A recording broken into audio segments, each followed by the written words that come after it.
Sinar mahaikina, aure sinar mahaikina, sinar mahaiki.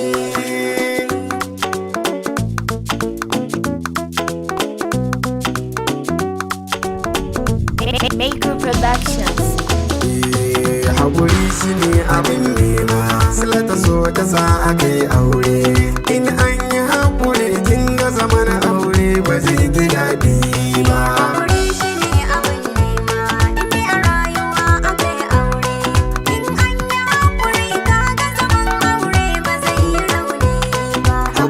Shi ne abin nema, inda a rayuwa aka yi aure. In an yi haƙuri kun ga zaman aure ba zai yi rauni ba.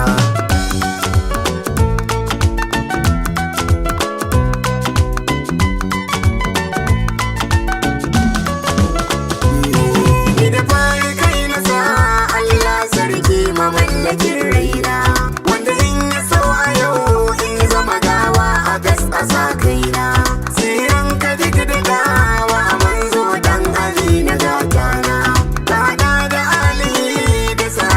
Masu san macecina rabu gwani kasa da mu inuwarsa da ba kamar sarai tsayewa.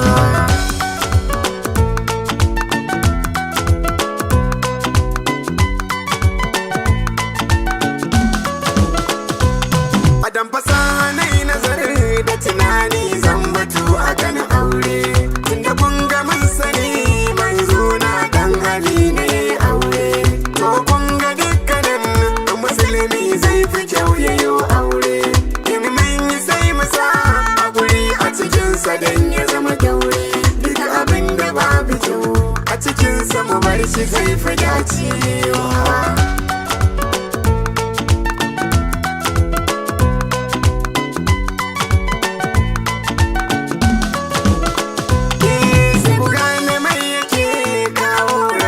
Cikin zaman aure, shi da shi na haƙuri illa ne a cikin zaman aure. Uzuri in ba a yi shi ma na sanya rabuwar aure.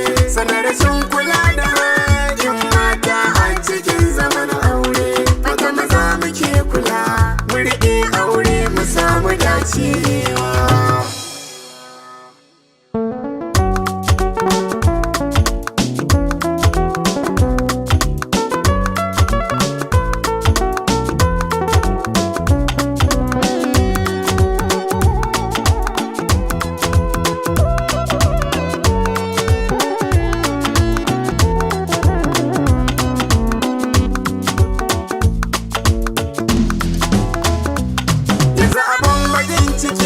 Mutuwar aure kamar amar nema, kuma kun ga dukkan illar yin haka na gare mu al'umma.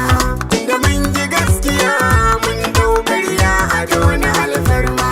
Yanzu in ka bincika mata wasu mai kuɗi suke nema, wanda ya zo da gaskiya zamanin mai shi ake ganewa.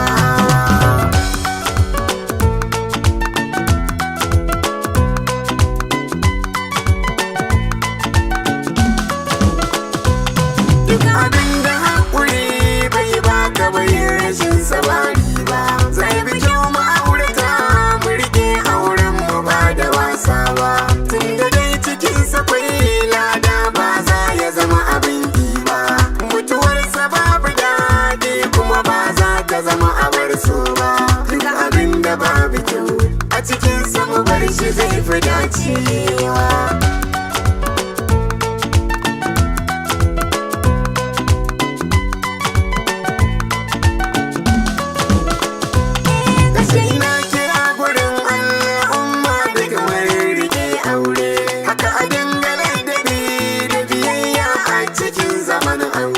Kuma maza kuke biyan haƙin mata idan kuna tare, sannan mu gyara duka ƙarya hasashen da ke kashe aure mu guji tona sirri